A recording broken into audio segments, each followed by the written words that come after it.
Assalamualaikum warahmatullahi wabarakatuh. Waalaikumsalam warahmatullahi wabarakatuh. Selamat pagi dan salam sejahtera bagi kita semua. Pagi, Pak. Bagaimana kabar kalian hari ini, Nak? Baik. Alhamdulillah. Ada puasa nggak nih? Puasa. Ada, Pak. Enggak. Bagi yang menjalankan, saya ucapkan selamat berpuasa. Ya, bagi yang tidak, ya tetap jangan lupa sarapannya ya, Nak. Iya, Pak. Nah, saya lihat di sini kita kan sudah seminggu kemarin libur. Nah, mulai minggu ini kita udah mulai masuk pembelajaran. Tapi dalam meet kali ini saya rasa tidak semua dapat hadir ya. Paling sekitar 20% yang hadir, tidak masalah. Mungkin karena masih libur atau lemes ya puasanya ya. Jadi nggak semangat untuk belajar. Nah, bagi teman-teman yang tidak mengikuti meet, nanti akan tetap saya sampaikan materi dan juga tugas di WA maupun di classroom. Ya. Nah, perhatikan itu saya sudah kasih share screen. Share screen itu tentang kesepakatan kelas yang udah pernah kita buat, ya. Jadi ada beberapa poin kesepakatan kelas yang udah kita buat. Yang pertama yaitu kita saling menghormati. Nah, menghormati di sini kalian secara hari jika ada orang berbicara, tolong mic-nya yang lain dimatikan ya. Kalian boleh dihidupkan. Kemudian yang suka kebersihan dari kalian, kalau seharusnya kita memakai baju sekolah, seperti siapa yang pakai baju sekolah? Nah, ada yang nggak pakai baju sekolah, sejoris baju sekolah. Nah, bagi yang lainnya nggak pakai baju sekolah, kan untuk kemudian hari kita tetap tertib ya. Karena seperti saya sendiri pun saya pakai baju. Tapi kali ini nggak apa-apa. Nah, untuk yang lainnya untuk sudah kita sepakati jalankan supaya kelas kita itu lebih nyaman dalam berbagai kegiatan pembelajaran. Tujuan pembelajaran kita hari ini yaitu kita mengetahui tentang kemaritiman Indonesia, ya. Upaya melestarikan atau membudayakan di Indonesia. Kita lihat situ ada dua gambar. Gambar yang pertama itu ngapain, Nak? Jala ikan. Nangkep ikan. Mindahi ikan ke. Enggak, dia nelayan. Menanggo ikan itu. Nanggo itu pakai jaring kecil, Jala. itu namanya menjala ya. Iya. Nah, ini proses nelayan menangkap ikan menggunakan jala. Itu kan dia udah di darat, berarti tinggal melakukan pengutipannya, ya. Jalannya bukannya di pasir itu ya, Nak ya. Jalannya pas di laut, ya kan? Iya. Kemudian gambar kedua, Pak. Gambar menjemur ikan. Menjemur ikan asin. Ya, untuk membuat ikan asin ya. Ada yang nggak suka ikan asin sini? Sekali, Pak. Ya. Nah, jadi inilah materi kita. Kita membahas tentang ekonomi maritim, ya. Jadi timbul pertanyaan, apa itu maritim? Ada yang tahu? Maritim. Ya. Maritim itu aktivitas manusia di laut ya, Pak? Ya, boleh. Nah, kalau kita bicara maritim itu berhubungan dengan laut, tapi ada istilah kelautan. Ya. Jadi apa menurut kalian apa itu bedanya kemaritiman dan kelautan? Kelautan lebih dapat dilihat dari segi fisikal atau bentuk fisiknya, sedangkan maritim dalam KBBI didefinisikan sebagai berkenan dengan laut. Nah, ya itu siapa yang jawab tadi si Fitri lu bisa siapa? Alika. Oh, Alika Sapitri ya. Benar ya, kalau dibilang negara kelautan itu berarti dia hanya berupa fisiknya. Artinya kayak Indonesia ini merupakan negara kelautan, ya. Artinya negara yang luas lautnya itu lebih banyak daripada luas daratannya. Cuman bedanya apa dengan maritim? Kalau maritim ini kita kepada pengelolaan lautnya. Jadi tadi itu kelautan itu fisiknya, ya, yaitu sekumpulan air asin dalam jumlah yang luas. Sementara maritim itu bagaimana kita mengelola laut itu, ya. Jadi ada berbagai macam caranya, bukan hanya sebagai penangkapan ikan, tapi juga bisa sebagai wisata, ya kan. Di Gebang ini banyak tempat wisata yang berhubungan dengan laut kan, dengan perairan kan. Kayak misalnya Banyak, Pak. di Bakau, di Dogang, di apa lagi? Pasir Hitam, Patilango. Patilongo, ya. Nah, itu juga termasuk kegiatan kemaritiman. Jadi bukan hanya sekedar berhubungan dengan airnya aja, tapi juga bagaimana dikelola itu, mulai dari perikanannya, bahkan pelayarannya, ya kan, sampan-sampan nelayan itu lewat, itu juga termasuk kegiatan kemaritiman. Ya. Sesuai dengan judul kita, yaitu potensi kemaritiman. Ya, gambar pertama ini ada laut atau sebagai wisatanya, yang kedua ini tentang pelayaran, yang ini bawah ya, yang atasnya ini tentang nelayan atau perikanannya. Nah, lihat wilayah laut Indonesia itu 2/3 adalah air, ya. Jadi daratannya itu sedikit. Lebih banyak luas dari lautannya, yaitu 3,3 juta kilometer persegi. Ada batas laut Indonesia, ini terbagi atas 3. Ada batas teritorial, yang ini 12 mil, ya, itu batas kedaulatan penuh Indonesia. Artinya mulai dari yang di dalam buminya, di perairannya sampai ke langitnya itu punya Indonesia sejauh 12 mil mulai dari bibir pantai. Jadi setiap ada kapal asing atau pesawat asing yang lewat, mereka harus izin dulu ke Indonesia karena memasuki wilayah kita. Nah, kemudian ada ZEE, zona ekonomi eksklusif, itu 200 mil. Nah, ini boleh juga kapal laut asing lewat, tapi mereka tidak boleh menangkap apa yang ada di wilayah itu karena masih milik Indonesia juga. Ya, kemudian ada batas kontinen. Nah, ini yang diambil kontinen ini dia bukan lautnya, tapi lebih kepada di dalam buminya atau di dasar lautnya. Ya, lebih tepatnya seperti ini. Jadi laut teritorial dan juga ZEE itu yang menjadi potensinya yaitu hutan mangrove, terumbu karang, rumput laut, dan ikan. Kemudian yang landas kontinen itu minyak bumi, nikel, emas, dan juga tambang lainnya itu yang dari dasar laut. Jadi perbedaan wilayah ini untuk menentukan potensi apa yang bisa dikelola oleh Indonesia. Sampai di sini paham? Paham, Pak. Nah, hasil perikanan kita ada 2 ya, ada budidaya tambak dan juga ekstraktif atau nelayan. Nah, jadi tambak ini bukan hanya di danau. Kalau kalian ke Danau Toba kan banyak tambak-tambak itu kan. Nah, tapi di laut juga bisa ada budaya tambak. Contoh ikannya itu bandeng, udang. Ya, kemudian kalau yang nelayan ini ada terbagi atas 3, pelagis, besar, kecil, dan demersal. Ya, ini perbedaannya pelagis itu dia wilayah yang pesisir ya atau masih terjangkau sinar matahari. Kalau sudah pelagis besar dan demersal itu dia wilayah yang ibaratnya 200 meter ke dalam. Kemudian, nah ini illegal fishing nih.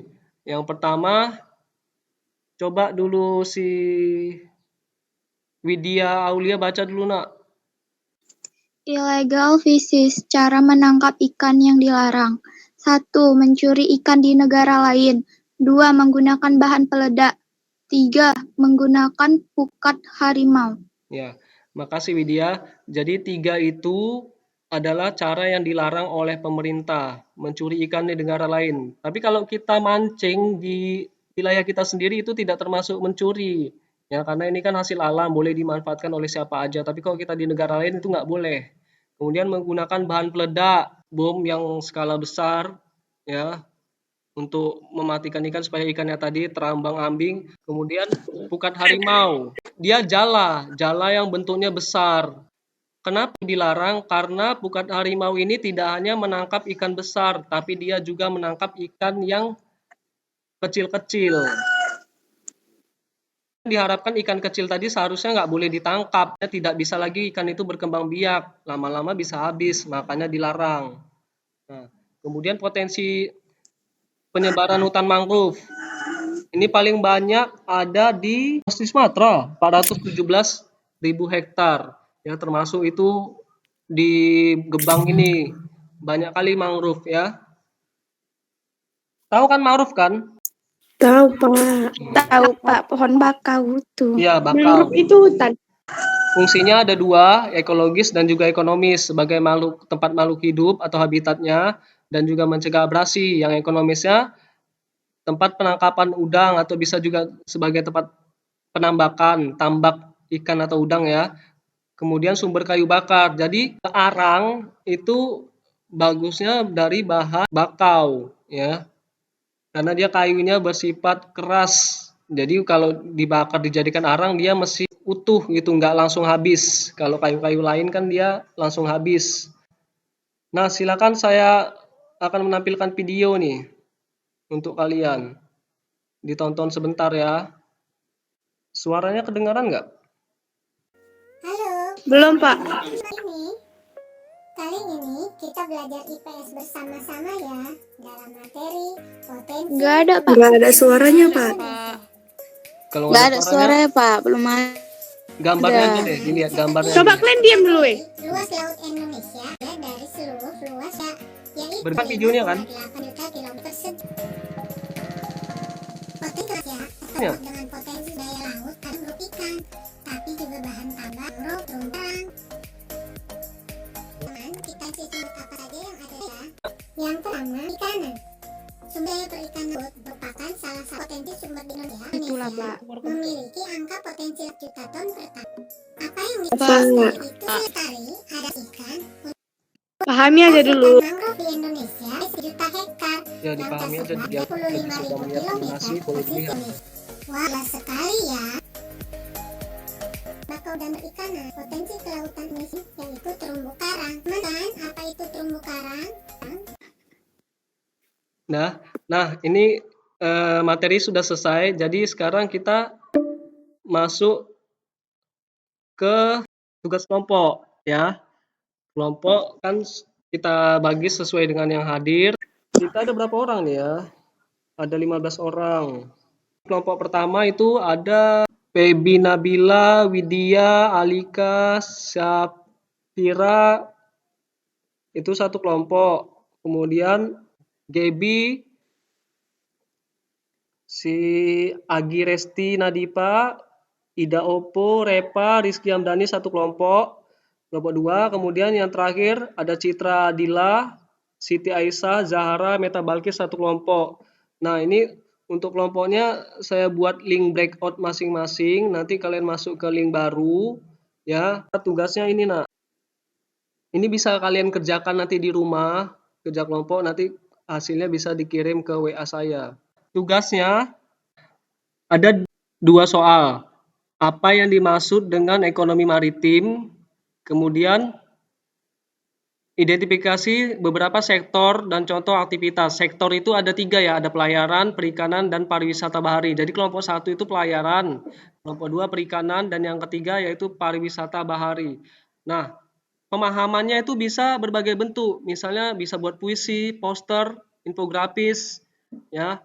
Kalau puisi misalnya pelayaran, misalnya tentang wisata bahari, kelompok 3 ya kan. Mereka buat puisi, itu kelompok Citra. Ya buat aja puisi tentang wisata alam, misalnya terumbu karang, kaulah ini, kaulah itu, gitu ya kan. Bagaimana cara kita memasukkan materi cara pemanfaatan terumbu karang atau pemanfaatan wisata bahari ke dalam sebuah puisi. Bagi yang suka membuat puisi, kemudian di bagian pelayaran boleh misalnya Pulau Jawa ke Pulau Sumatera menaiki kapal, gitu-gitulah ya, buat pantun puisi boleh. Nah, kemudian yang perikanan boleh pantun ya, ikan tenggiri ikan ini gitu, entah apalah gitu kan. Jadi kita kali ini buat tugasnya itu berbeda dari biasanya, jadi biar nampak keberagamannya ya. Boleh bentuk gambar, poster misalnya dilarang menggunakan pukat harimau digambar boleh, atau dibuat bagi yang pandai pakai laptop boleh pakai aplikasi, boleh bentuk infografis atau seperti bagan-bagan ya kan, kayak buat mind mapping, peta mind mapping. Pernah nggak belajar buat mind mapping? Enggak, Pak. Enggak, Pak. Nah, sekarang kita coba latihan bernapas berkesadaran penuh. Kembali kita melatih napas kita ya. Sekarang rilekskan pikiranmu, lupakan semuanya ya. Kita tarik napas dalam-dalam dari hidung. Hirup. Hembuskan pelan-pelan dari mulut. Pejamkan matanya, rasakan apa yang kamu rasakan saat ini, buang semua penat-penatnya, masukkan materi-materi yang saya ajarkan tadi ke kemudian buang napasnya dari mulut. Ya. Yang kedua, sekali lagi yang kedua, tarik lagi napasnya. Buang dari mulut. Sekali lagi, terakhir, tarik napasnya. Buang dari mulut. Oke, terima kasih. Saya mau nanya dulu si Dahara. Setelah tarik napas, apa yang kamu rasakan? Gak tenang, keluar, tenang. Kalau kita fokus melatih nafas itu sebenarnya perlu ya. Karena apalagi kalau kita emosi, pasti kita langsung narik napas ya, supaya ada relaksasi yang akan kita rasakan. Nah, pembelajaran kita saya akhiri sampai di sini ya anak-anak. Nah, kemudian atau ada yang mau ingin ditanyakan dari materi kita ini yang belum dipahami, boleh? Gak ada, Pak. Enggak, Pak, enggak. Kalau nggak ada, ya udah. Nah, coba dulu saya minta satu orang untuk menyimpulkan materi kita pada hari ini. Maritim itu kan jiwa dan pikiran yang pandai memanfaatkan laut, sedangkan kelautan adalah fisikal. Oh, oke, makasih Repa. Coba Meta Balkis. Iya. Nah, coba kamu simpulkan yang kamu ketahui dari materi kita hari ini tentang lautnya atau perikanannya, silakan, Nak.